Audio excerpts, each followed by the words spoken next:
दोस्तों आज का यह वीडियो लाइब्रेरियन के लिए है, यानी पुस्तकालय अध्यक्ष जो सक्षमता परीक्षा में सम्मिलित होने वाले हैं वो अपनी बेहतर तैयारी के लिए इस वीडियो को वॉच कर सकते हैं। साथ ही साथ लाइब्रेरियन के कंप्लीट नोट्स अगर आप हमसे प्राप्त करना चाहते हैं तो आप 7631314948 पर कॉल व्हाट्सएप करके प्राप्त कर सकते हैं। पुस्तकालय अध्यक्ष के कंप्लीट नोट्स के साथ साथ हम आपको भाषा और सामान्य अध्ययन के भी नोट्स देंगे ताकि आपको सक्षमता परीक्षा की संपूर्ण अध्ययन सामग्री मिल सके। साथ ही साथ ऑनलाइन मॉक टेस्ट के माध्यम से आप एग्जाम तक रेगुलर प्रैक्टिस करेंगे ताकि परीक्षा में आपके लिए आसानी हो। आइए हम शुरुआत करते हैं आज के कक्षा की। लेकिन आप कंप्लीट नोट चाहते हैं तो आप हमसे संपर्क करें 7631314948 पर। आधुनिक समाज में पुस्तकालय की भूमिका क्या है, यानी role of library in modern society. इसे आप दूसरे शब्दों में भी कह सकते हैं, वो ये कि पुस्तकालय समाज का दर्पण है। कैसे? पुस्तकालय सामाजिक परिवर्तन का द्योतक है, कथन को स्पष्ट करें। इस तरह के प्रश्नों को आइए हम सॉल्व करते हैं। सबसे पहले हम देखते हैं कि आधुनिक समाज में पुस्तकालय की क्या भूमिका है। इसका उत्तर क्या हो सकता है, ये लघु उत्तरीय प्रश्नों में पूछा जाएगा। वो ये, आधुनिक समाज के सदस्य होने के नाते हम अपनी तरह जानते हैं कि आधुनिक समाज में मनुष्य की आवश्यकता में सबसे प्रमुख आवश्यकता शिक्षा है, और बिना शिक्षा के मनुष्य अपना विकास नहीं कर सकता, न ही वह समाज का उत्थान कर सकता है। मनुष्य के आत्म विकास में जितनी भूमिका शिक्षा की है उतनी ही भूमिका शिक्षा के क्षेत्र में पुस्तकालय की है। जिस प्रकार शिक्षा के बिना मनुष्य का विकास नहीं हो सकता, उसी प्रकार पुस्तकालय के बिना शिक्षा की कल्पना मुश्किल है। परंतु पुस्तकालय का शिक्षा में जितना महत्व है उतना ही सामाजिक परिवर्तन एवं सामाजिक कार्यों में भी है। पुस्तकालय द्वारा सामाजिक सद्भाव के साथ साथ ज्ञान वितरण का भी कार्य किया जाता है। जैसे जैसे सामाजिक परिवर्तन होता है वैसे वैसे पुस्तकालय का स्वरूप एवं भूमिका में भी परिवर्तन होता है। आप समझ पा रहे होंगे कि आधुनिक समाज में पुस्तकालय की क्या भूमिका है। इस प्रश्न को हमने सॉल्व कर दिया। हमारा जो नेक्स्ट क्वेश्चन है, पुस्तकालय समाज का दर्पण है, इस कथन को स्पष्ट करना है। पुस्तकालय निसंदेह समाज का दर्पण है, लेकिन कैसे? मनुष्य द्वारा अपनी आवश्यकता पूर्ति हेतु अनेक संस्थाओं का गठन किया गया है, जैसे स्कूल, कॉलेज, बैंक, हॉस्पिटल आदि। ये सारे संस्था समाज की किसी खास आवश्यकता को पूरी कर पाने में सक्षम है। उसी प्रकार लाइब्रेरी का भी गठन किया गया है, और पुस्तकालय का क्षेत्र उद्देश्य तथा कार्यों के लिहाज से सभी संस्था से अधिक विस्तृत है, क्योंकि शिक्षा के बाद ही कोई टीचर बनता है, स्कूल, कॉलेज, बैंक, हॉस्पिटल के कार्य को संभालता है। ये सब संभव है पुस्तकालय से। यह समाज की कई आवश्यकताओं की पूर्ति कर पाने में सक्षम है। पुस्तकालय शिक्षा जैसी आवश्यकता को पूरा करने में सक्षम है, तो मनोरंजन, धार्मिक तथा आध्यात्मिक कार्य में भी इसका बराबर योगदान है। पुस्तकालय में धार्मिक किताब भी होती है, मनोरंजन की किताब भी होती है, आध्यात्म से संबंधित किताब भी होती है। यानी पुस्तकालय जो है काफी इंपोर्टेंट है शिक्षा के हर क्षेत्र के लिए।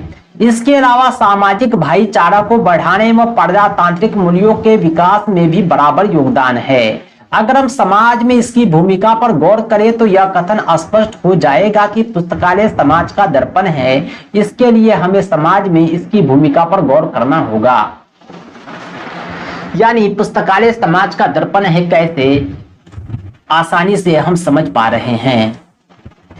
दोस्तों हमारे नोट्स में इस तरह के बहुत सारे प्रश्नों के कलेक्शन इंक्लूड हैं। आप इसे जब प्राप्त करेंगे कम समय में बेहतर तैयारी कर पाएंगे। हमारा जो अगला प्रश्न है वो ये है कि पुस्तकालय सामाजिक परिवर्तन का द्योतक है। कैसे? पुस्तकालय की समाज में क्या भूमिका है? पुस्तकालय की समाज में बहुत ही इंपॉर्टेंट भूमिका है। पुस्तकालय शिक्षा का एक साधन है।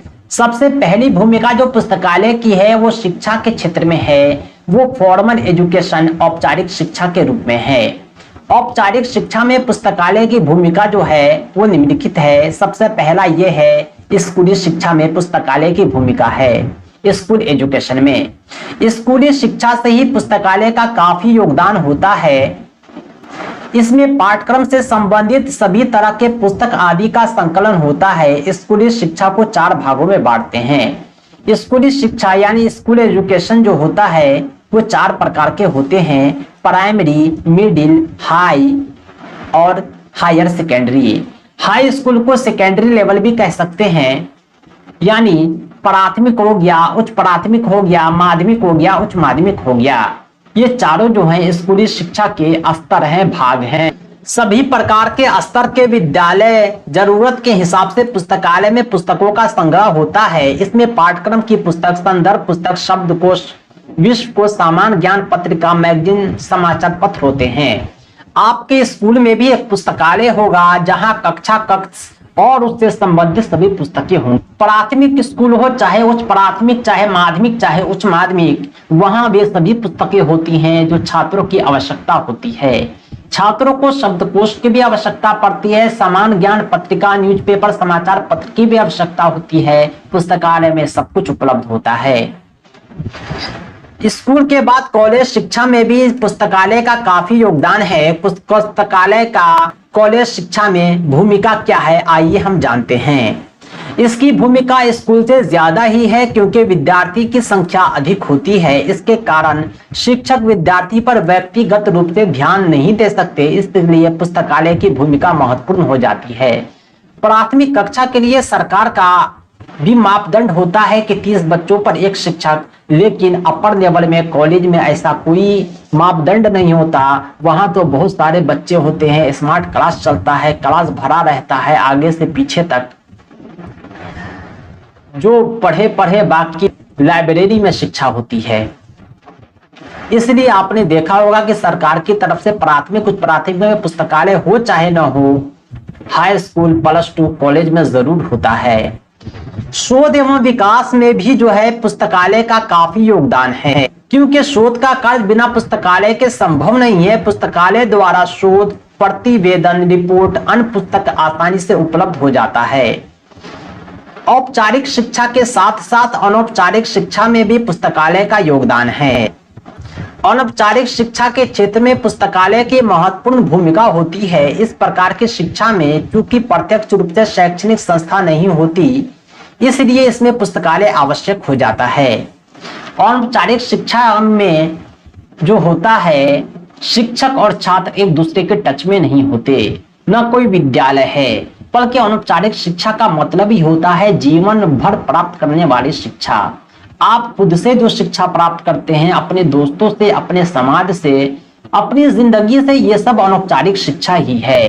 उदाहरण के लिए खुला विश्वविद्यालय के छात्र, इग्नू हो गया, नालंदा हो गया, बहुत सारे ओपन यूनिवर्सिटी हैं, उसके छात्र किस प्रकार अध्ययन करेंगे, क्योंकि सीधी शिक्षा की कोई व्यवस्था नहीं है। इसके लिए पुस्तकालय काफी महत्वपूर्ण है। इसके अलावा अनौपचारिक शिक्षा अन्य क्षेत्रों में भी योगदान देती है, वो है वयस्कों की शिक्षा। बच्चे के लिए तो स्कूल है, लेकिन क्या बड़ों के लिए स्कूल है कहीं? आप कहेंगे नहीं। पुस्तकालय द्वारा वयस्कों की शिक्षा के लिए विशेष प्रकार के कार्यक्रम का संचालन किया जाता है। वयस्क लोग शिक्षा के लिए विद्यालय वगैरह नहीं जा सकते, अतः उनके लिए पुस्तकालय की भूमिका महत्वपूर्ण है। वयस्क जो होते हैं उनके कांधों पर जिम्मेदारी होती है परिवारों के भरण पोषण की, उनके पास समय का अभाव होता है, इसलिए वे स्कूल तो नहीं जा सकते, लेकिन पुस्तकालय जाकर किताबें पढ़कर अपनी शिक्षा अनौपचारिक रूप से पूरी कर सकते हैं। अगला है निरक्षरों की शिक्षा। निरक्षर जो होते हैं वो भी वयस्क होते हैं, बड़े होते हैं, विद्यालय जाने का उनके पास समय नहीं होता, न विद्यालय जाने की उनको रुचि होती है। वे भी पुस्तकालय के माध्यम से, चित्रों के माध्यम से, कहानी के माध्यम से शिक्षा आसानी से प्राप्त कर सकते हैं। विकलांगों के लिए भी ये काफी इंपोर्टेंट है। पुस्तकालय द्वारा विकलांगों के शिक्षा के क्षेत्र में महत्वपूर्ण भूमिका अदा किया जाता है। विकलांग लोग शिक्षण हेतु किसी अन्य जगह जाने या पुस्तक हेतु किसी अन्य जगह जाने में कष्ट महसूस करते हैं, जबकि पुस्तकालय में यह एक जगह मिल जाता है, इधर उधर उसे जाने की जरूरत नहीं होती। कामकाजी समूहों की शिक्षा। पुस्तकालय द्वारा कामकाजी समूहों की शिक्षा पर भी ध्यान दिया जाता है। जो किसान है, कारीगर है, व्यवसायी है, उन्हें अपने काम से फुर्सत नहीं है, शिक्षा क्या ग्रहण करेंगे, लेकिन शिक्षा तो आवश्यक है। पुस्तकालय उनकी व्यवस्था करती है, उन्हें शिक्षा देती है। औपचारिक और अनौपचारिक के बाद इनका योगदान जो है अनुसंधान के क्षेत्र में है, रिसर्च के क्षेत्र में। शोध एवं विकास के कार्यों में योगदान देना पुस्तकालय का महत्वपूर्ण दायित्व है। शोध कार्यों में सफलता के लिए उपलब्ध ज्ञान तथा सूचना की जानकारी अत्यावश्यक है। शोध कार्य बिना पुस्तकालय के संभव नहीं है। पुस्तकालय द्वारा शोध प्रतिवेदन, रिपोर्ट, अन्य पुस्तक आसानी से उपलब्ध हो जाता है।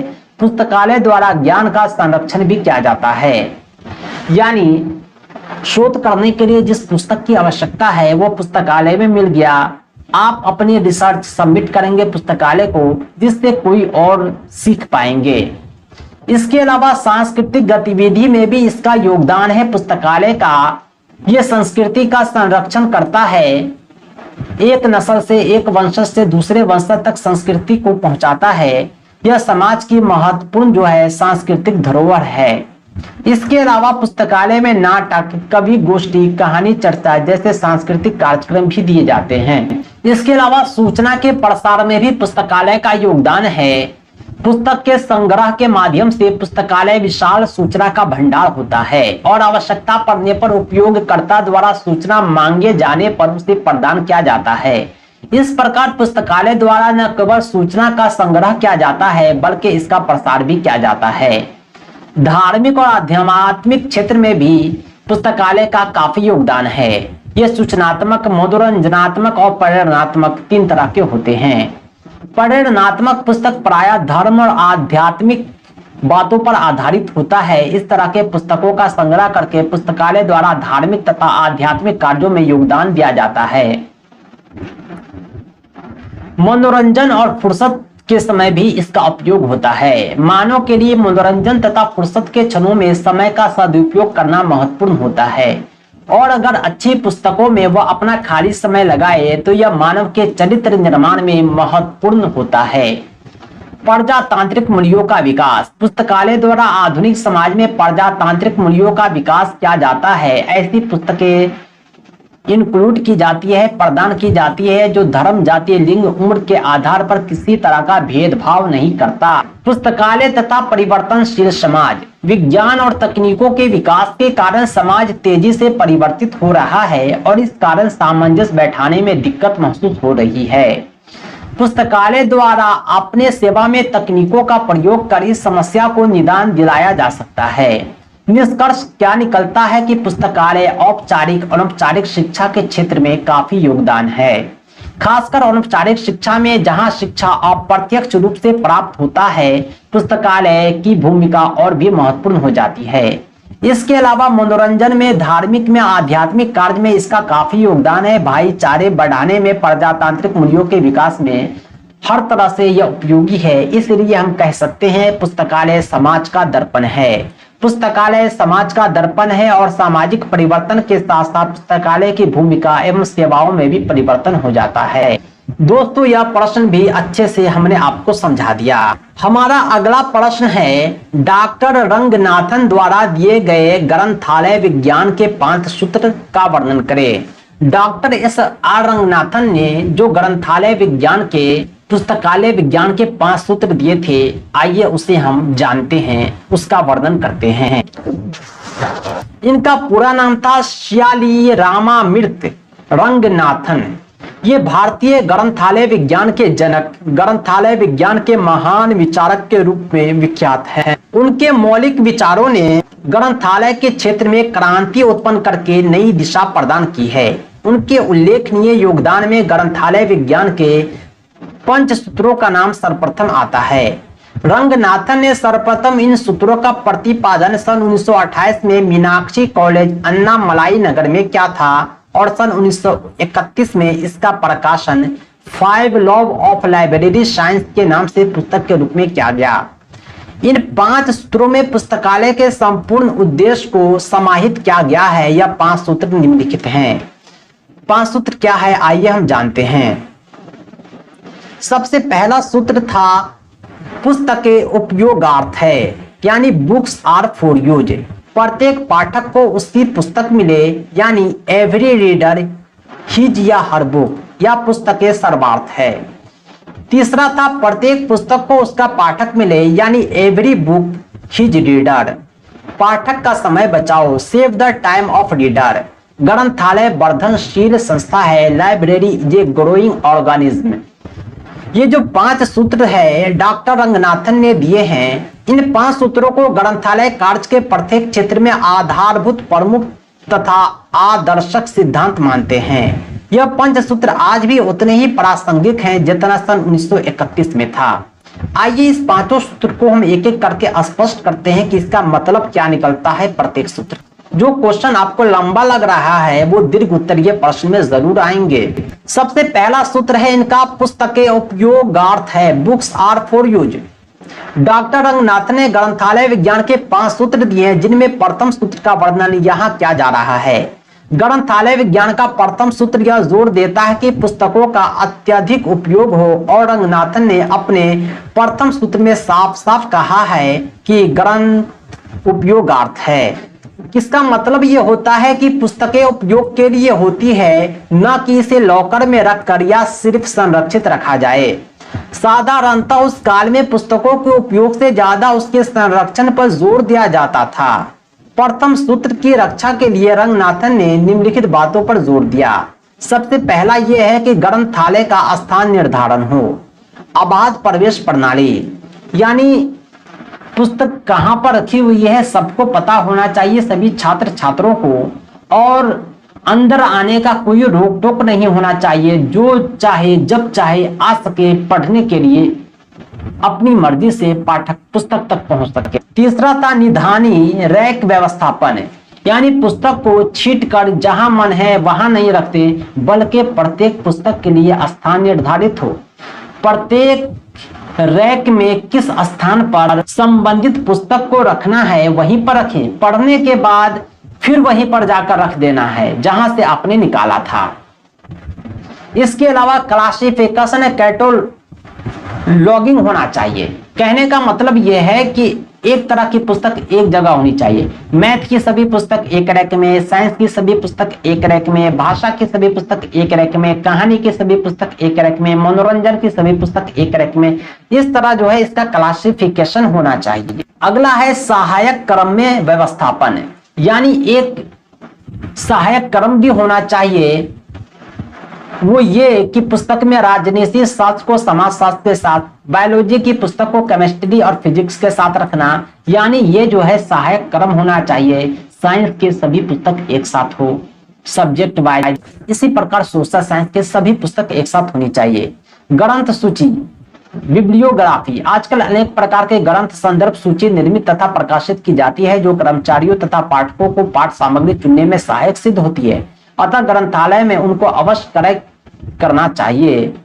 इसके अतिरिक्त ग्रंथालयों के पाठकों की मांग पर अथवा संभाव उपयोग आवश्यकता अनुसार सूचियां अध्ययन कर सकते हैं। संदर्शिकाएं यानी गाइडेंस और संदर्भ सेवा भी आवश्यक है। दूसरा जो रूल था वो ये है कि प्रत्येक पाठक को उसकी पुस्तक मिले। कहने का मतलब यह है कि ग्रंथालय विज्ञान के 5 सूत्रों में जो द्वितीय सूत्र है, इसका मतलब यह है कि ग्रंथालय विज्ञान पुस्तकों को उसका पाठक मिले, यानी पुस्तक अगर पुस्तकालय में है तो उसके लायक पाठक उसे मिले। ग्रंथालय विज्ञान का द्वितीय सूत्र यह जोर देता है कि पुस्तकें सर्वार्थ है, यानी पुस्तक सभी के लिए है, न कि किसी खास वर्ग विशेष के लिए।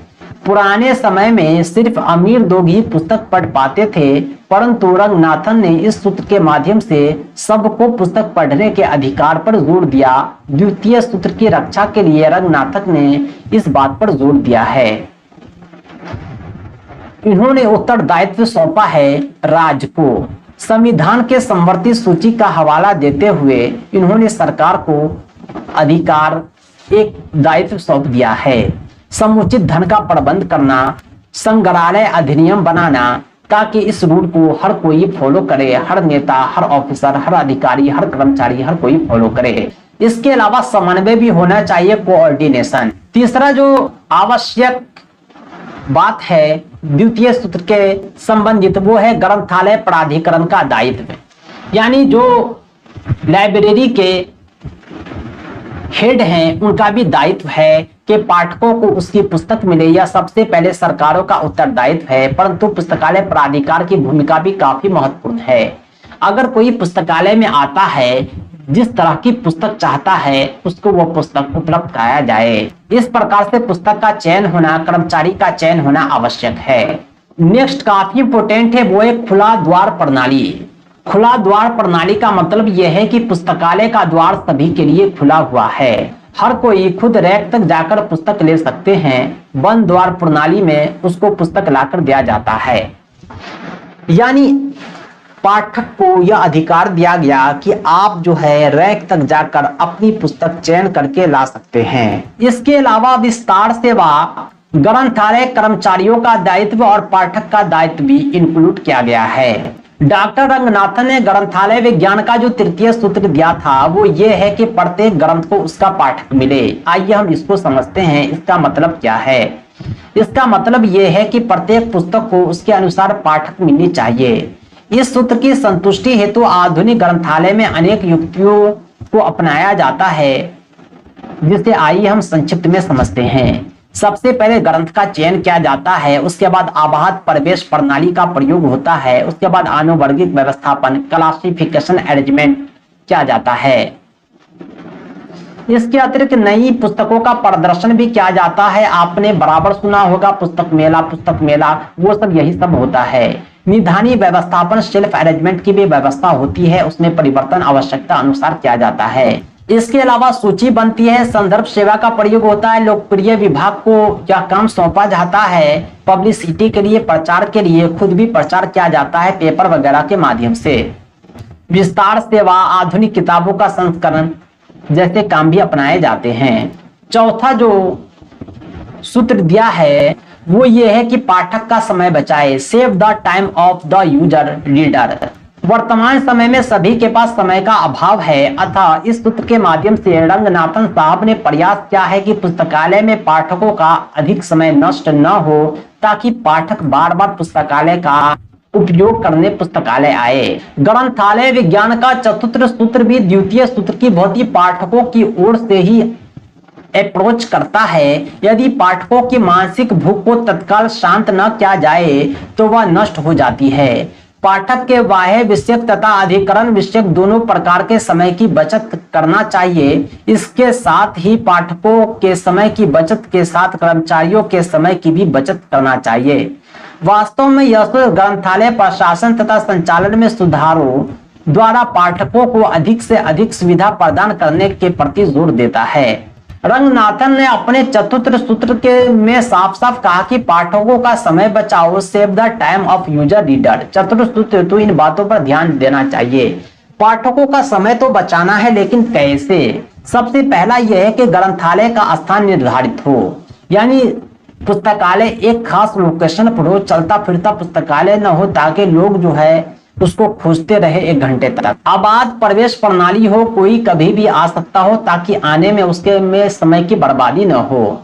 सेल्फ अरेंजमेंट की व्यवस्था हो, कोई काउंटर तक जाकर रैक तक पहुंचकर किताब निकाल सकता हो।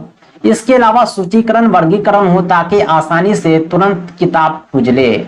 इसके अलावा बिब्लियोग्राफी संदर्भ सूची की व्यवस्था हो, संदर्शिकाएं हो, गाइडेंस हो। इसके अलावा संदर्भ सेवा की व्यवस्था हो। जो 5वां और अंतिम सूत्र है वो है पुस्तकालय एक वर्धनशील संस्था है। Library is a growing organism. यह ग्रंथालय विज्ञान का 5वां सूत्र है। ग्रंथालय योजना तथा संगठन से संबंधित है। वैसे ये सभी जानते हैं कि एक विकासशील संस्था ही जीवित रह सकती है, अन्यथा उसका अंत हो जाता है।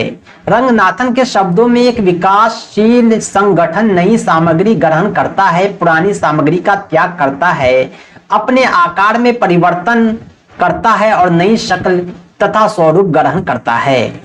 पुस्तकालय का विकास 2 प्रकार के होते हैं, एक बाल विकास, दूसरा वयस्क विकास। सभी ग्रंथालय अपनी प्रारंभिक अवस्था में बाल विकास की अवस्था में होता है और कुछ समझ पश्चात वयस्क विकास अवस्था को प्राप्त हो जाते हैं, परंतु राष्ट्रीय ग्रंथालय सदैव ही बाल विकास की अवस्था में रहते हैं। बाल विकास से तात्पर्य उस विकास से है जो विकास स्पष्ट दृष्टिगोचर हो। वयस्क विकास दृष्टिगोचर नहीं होता। बच्चे जो बढ़ते हैं हर 2 महीना 3 महीना 6 महीने पे ऐसा लगते हैं कि वो बढ़ गए हैं, लेकिन जो बड़े होते हैं वयस्क होते हैं उनका विकास दिखता नहीं है। ग्रंथालय को ग्रंथ पाठक कर्मचारी की त्रिमूर्ति माना जाता है, यानी यहाँ ग्रंथ पाठक और कर्मचारी होते हैं। ग्रंथालय के इन तीनों अंगों में बढ़ोतरी होती रहती है, क्योंकि उसमें पाठ सामग्री, पाठक तथा कर्मचारी बढ़ते दिखाई पड़ते हैं, परंतु वयस्क विकास अवस्था में नवीन ग्रंथ पाठक तथा कर्मचारी आते तो हैं, किंतु पुराने ग्रंथ पाठक कर्मचारी निकल भी जाते हैं। अतः विकास स्पष्ट दृष्टिगोचर नहीं होता। राष्ट्रीय ग्रंथालय में पाठ सामग्री को सदैव सुरक्षित रखी जाती है और निष्कासित नहीं की जाती, अतः वह सदैव बाल विकास अवस्था में ही रहता है। ग्रंथालय विकास के 3 घटक होते हैं, ग्रंथ पाठक और कर्मचारी। इसकी विवेचना अलग अलग की गई है। सबसे पहले हम ग्रंथ विकास पर चर्चा करेंगे। इसमें ग्रंथ तथा ग्रंथ भंडार इंपोर्टेंट है। एक विकासशील तथा जीवंत ग्रंथालय में ग्रंथों की संख्या बढ़ती है, जिसका प्रभाव ग्रंथ भंडार तथा निधानियों पर भी पड़ता है। सूची तथा सूची कक्ष वर्गीकरण पद्धति भी इंपोर्टेंट है। पाठकों के विकास की हम बात करें तो इसमें पाठक तथा अध्ययन कक्ष, ग्रंथ परिसंचरण सर्कुलेशन आवश्यक होता है और आबाद प्रवेश भी काफी इंपोर्टेंट है।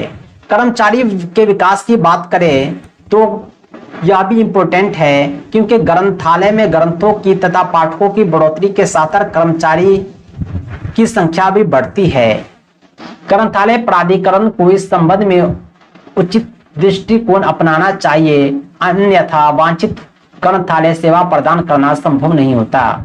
पुस्तकालय भवन का विकास, जब पुस्तक और पाठक बढ़ेंगे तो भवन का विकास भी आवश्यक रूप से करना ही होगा। तकनीकों का विकास, समय के अनुसार तकनीक का विकास भी किया जाना चाहिए। आज के समय में वाईफाई लाइब्रेरी होता है, लाइब्रेरी में वाईफाई आवश्यक है। यह समय के साथ बढ़ा है, कंप्यूटर समय के साथ आया, सब तकनीक समय के साथ ही आता है। तो दोस्तों आज के लिए इतना ही।